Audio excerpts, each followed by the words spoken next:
जंगल में बबली कबूतरी अपने घोंसले में अकेले रहा करती थी।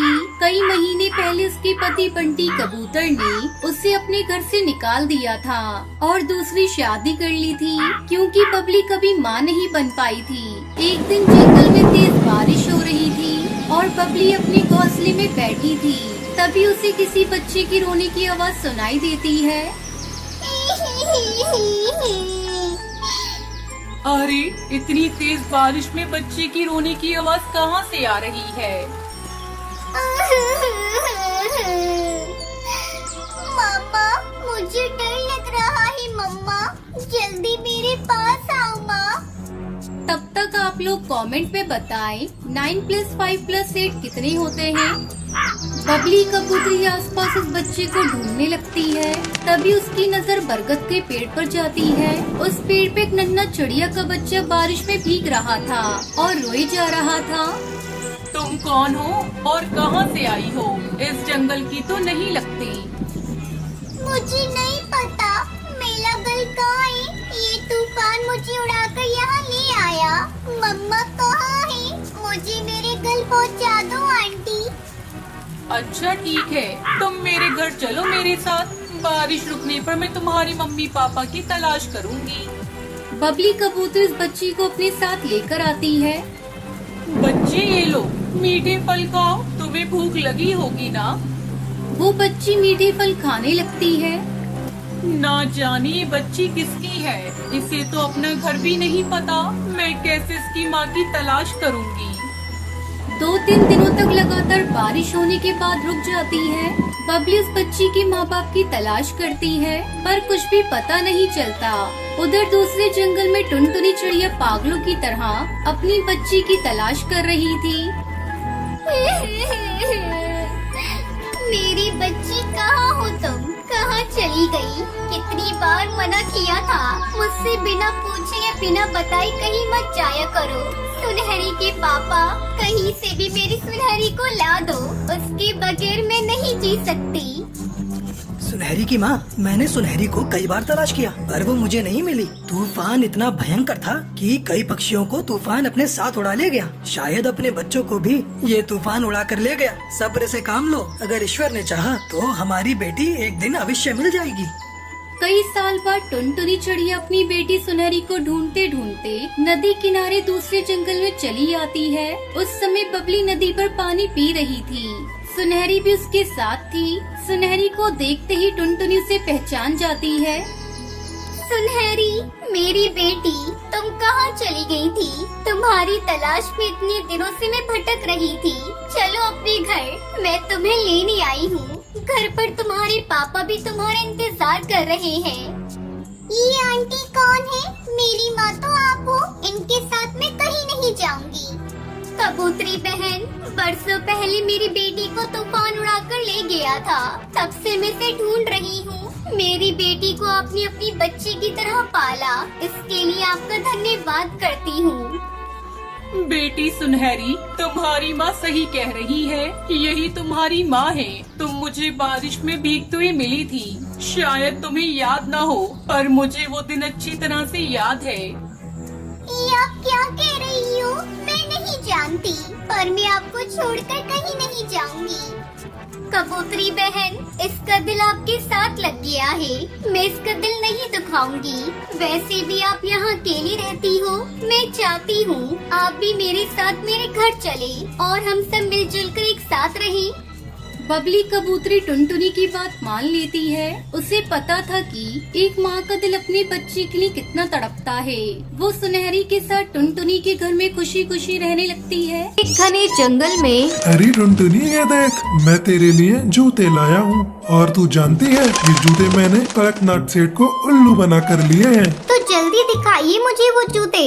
ये देख, कैसा है? अच्छा है ना? अरे, मुफ्त का माल तो अच्छा ही होता है, लेकिन ये क्या? इसके आपने मैचिंग मोजे नहीं लिए? लालच करने में आपने कंजूसी कर ली। अगर मैं होती तो एक की जगह 2 जूते लेती। मैं बताती हूँ, कल तुम सेठ के पास जाना और मैचिंग मोजे के पैसे ले लेना। क्या टुनटुनी, इससे तो बॉस को मेरी लालच के बारे में पता चल जाएगा। तो ठीक है, अगली बार से ध्यान रखना। तभी चिंकी आती है। अरे चिंकी, तेरे हाथ में क्या है? माँ, मिट्टू अंकल जी जा रहे थे तो मैंने उनसे 5 टॉफी खरीदवा ली। तुम मुझे मारोगी तो नहीं ना? अरे नहीं बेटा, तूने बहुत अच्छा किया। तो बिल्कुल अपने माँ बाप के नक्शे कदम पर चल रही है। चल अब मैंने चावल दाल रख दिए हैं, उसे खा ले। मैं बुलबुल आंटी के यहाँ जा रही हूँ। ये कहकर टुनटुनी बुलबुल के घर चली जाती है। अरे टुनटुनी आओ आओ, बड़े अच्छे मौके पर आई हो। मैं तुम्हारे घर आने वाली ही थी। क्यों, क्या बात है बुलबुल? और ये क्या, तूने इतने सारे बैग क्यों पैक किए हैं? कहीं जा रही है क्या?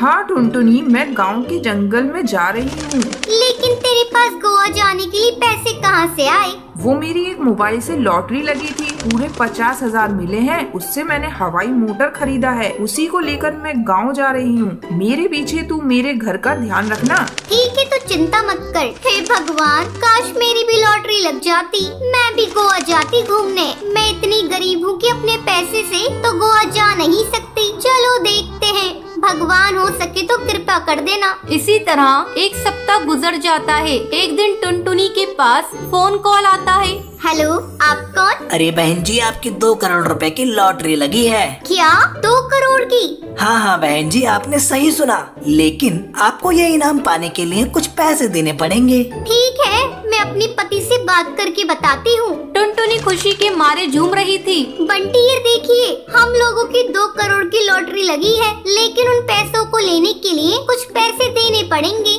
ठीक है टुनटुनी, इसमें कौन सी बड़ी बात है। 2 करोड़ रुपए पाने के लिए मैं कुछ भी कर सकता हूँ। इसके लिए तो मैं अपना घर भी गिरवी रख सकता हूँ। दूसरे दिन टुनटुनी उस नंबर पर फोन लगाती है। हेलो, ठीक है सर, आप बताइए मुझे कितने पैसे जमा करने पड़ेंगे? कुछ ज्यादा नहीं, बस 2 लाख रुपए। मैं एक नंबर आपको मैसेज कर दे रहा हूँ, आप उस नंबर पर पैसे डलवा दीजिए। पैसे डलते ही 2 करोड़ रुपए आपके खाते में आ जाएंगे। 2 करोड़ के लालच में आकर बंटी और टुनटुनी अपना घर बेच देते हैं और 2 लाख उस फ्रॉड स्टार को दे देते हैं। फिर खाते में 2 करोड़ रुपए आने का इंतजार करने लगते हैं। बंटी, हम लोग इस मोहल्ले में सबसे अमीर हो जाएंगे। हाँ टुनटुनी, तुम ठीक कहती हो। हम लोग उन 2 करोड़ रुपए से एक फ्लैट खरीदेंगे, चिंकी को बहुत बड़े इंग्लिश स्कूल में पढ़ाएंगे। हाँ बंटी, हमारा एक बड़ा सा हवाई मोटर होगा। उस हवाई मोटर से सबसे पहले हम लोग गोवा जाएंगे और खूब मस्ती करेंगे। हाँ हाँ टुनटुनी, हम लोगों का किस्मत का ताला खुल गया। अपनी गरीबी तो चुटकियों में दूर हो गई। बस अब रुपए आने का ही इंतजार है। मम्मी, मैं खूब सुंदर सुंदर ड्रेस लूंगी। हाँ बेटा, अब तुम्हारी सारी ख्वाहिशें पूरी हो जाएंगी। अब हम अमीर हो गए हैं। धीरे धीरे दिन गुजरने लगते हैं, लेकिन टुनटुनी के खाते में अभी तक पैसा नहीं आता। अब टुनटुनी और बंटी को चिंता सताए जा रही थी। बंटी, मुझे तो डर लग रहा है, कहीं मुझे किसी ने ठग तो नहीं लिया। टुनटुनी, मुझे भी ऐसा ही लगता है। अब तो अपने ऊपर छत भी नहीं रही। अगर कुछ ऐसा वैसा हो गया तो हम कहीं के नहीं रहेंगे। चुप रहो टुनटुनी, शुभ शुभ बोलो। टुनटुनी और बंटी खाते में पैसे न आने से परेशान थे। अगले दिन टुनटुनी की फोन की घंटी बजती है और वही नंबर देखकर टुनटुनी खुशी से उछल पड़ती है। बंटी, आ गया आ गया, मेरा पैसा आ गया। हेलो, क्या मेरा पैसा आपने मेरे खाते में भेज दिया? बहन जी, आपके मोबाइल पर एक OTP जाएगा और जैसे ही आप उसे मुझे बताएंगी, आपका पैसा आपके बैंक में ट्रांसफर हो जाएगा। टुनटुनी फ्रॉड स्टार को OTP बता देती है। तभी टुनटुनी के मोबाइल पर एक मैसेज आता है। हाय बंटी, हम लोग लुट गए, बर्बाद हो गए। हम लोगों के लालच ने हम लोगों को कहीं का नहीं छोड़ा। जो बच्चा कुछ पैसा बैंक में था वो भी चला गया। टुनटुनी और बंटी अफसोस करते रह जाते हैं। उन्हें उनके लालच का फल मिल चुका था।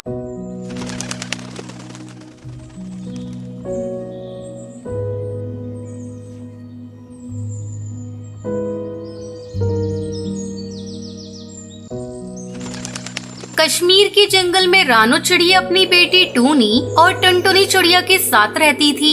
एक दिन अपनी माँ को काम करते देखकर टुनटुनी कहती है, अरे माँ, कितनी बार मैंने आपसे कहा है कि आप काम मत किया करिए। आपकी तबीयत ठीक नहीं रहती, पर आप एक ही मानती ही नहीं। चलिए उठिए यहाँ से और जाकर आराम कीजिए, बाकी का काम मैं कर देती हूँ। बिटिया, तू अकेली कितना काम करेगी? टूनी, अरे ओ टूनी, दिन भर तू आराम ही करती रहेगी क्या? जरा माँ का ध्यान भी रखा कर। दीदी, मुझे घर का काम करना बिल्कुल अच्छा नहीं लगता। मैंने माँ से काम करने को नहीं कहा है, इन्हें ही काम करने की चिंता लगी रहती है। अब तुम कॉलेज से आ गई हो ना, तुम ही देख लो, मुझे परेशान मत करो। तब तक आप लोग कमेंट में बताएं 45 + 67 + 89 कितने होते हैं। ये तेरी बड़ी बहन है टुनी, इससे इस तरह बात मत किया कर, मुझे बिल्कुल अच्छा नहीं लगता। इसकी भी तो परीक्षा शुरू होने वाली है, दिन भर घर का काम ही करती रहेगी तो कब पढ़ाई करेगी। माँ तुम हमेशा मुझे ही डांटती रहती हो, दीदी को कभी कुछ नहीं कहती। ऐसा मैंने दीदी को क्या बोल दिया जो तुम मुझे इतना सुनाने लगी? छोड़िए इन सब बातों को माँ, आप आराम करिए। इस तरह कई दिन बीत जाते हैं। एक दिन टुनटुनी अपना रिजल्ट लेकर घर आती है। माँ, ओ मेरी प्यारी माँ, ये देखो मैंने अपने कॉलेज में टॉप किया है।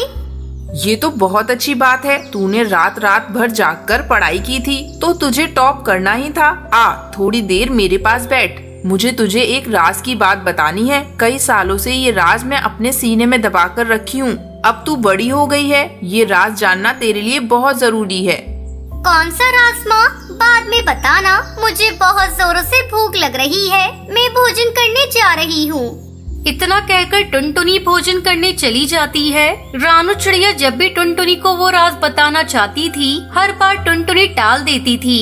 इस तरह 5 साल गुजर जाते हैं और टुनटुनी डॉक्टर बन जाती है। सब कुछ सही से चल रहा था। अचानक एक दिन तोती रानू के घर पहुंचती है। बहन जी, मेरी बेटी मुझे लौटा दीजिए। मैं कई सालों से अपनी बेटी की तलाश कर रही थी। आज मुझे पता चला है आपकी बड़ी बेटी टुनटुनी मेरी बेटी है। मैं उसकी असली माँ हूँ। आप ये क्या बकवास कर रही है आंटी? मेरी माँ ये है, आप नहीं। आपको कोई गलत फहमी हुई है। नहीं बिटिया, ये देखो, ये तुम्हारी बचपन की तस्वीर है। तुम मेले में गई थी। मेरी बात मानो, मैं ही तुम्हारी असली माँ हूँ। अगर मैं झूठ बोल रही हूँ तो अपनी माँ से पूछ लो। माँ, ये सब क्या है? मेरी समझ में कुछ नहीं आ रहा है। टुनटुनी बिटिया, यही वो राज था जिसे मैंने कई बार तुझे बताना चाहा पर बता न सकी। तू मुझे मेले में मिली थी। मैंने तेरे असली माँ बाप को बहुत तलाशा पर वो कहीं नहीं मिले। हार कर मैं तुझे अपनी बेटी बनाकर पालने लगी। अगर तू अपनी माँ के साथ जाना चाहती है तो तू जा सकती है। आप ये क्या कह रही है माँ? मैं आपको छोड़कर कहीं नहीं जाऊंगी। दीदी, मुझसे कोई गलती हो गई हो तो छोटी बहन समझकर माफ कर दो, लेकिन हम लोगों को छोड़कर मत जाओ। अरे पगली, मैं कहीं नहीं जा रही। आंटी आप जा सकती हैं। मैं अपनी प्यारी माँ और बहन को छोड़कर कहीं नहीं जाऊंगी। मेरी माँ ने जितना मुझे प्यार किया है उतना आप भी नहीं कर सकती। ठीक है बिटिया, मैं जा रही हूँ, लेकिन तुझसे मिलने को मन करेगा तो तुझसे मिलने आ सकती हूँ ना? हाँ आंटी, आपका मन करे आप मुझसे मिलने आ सकती हैं। हरी तोती वहाँ से चली जाती है। फिर टुनटुनी चिड़िया अपनी माँ और बहन के साथ खुशी खुशी रहने लगती है।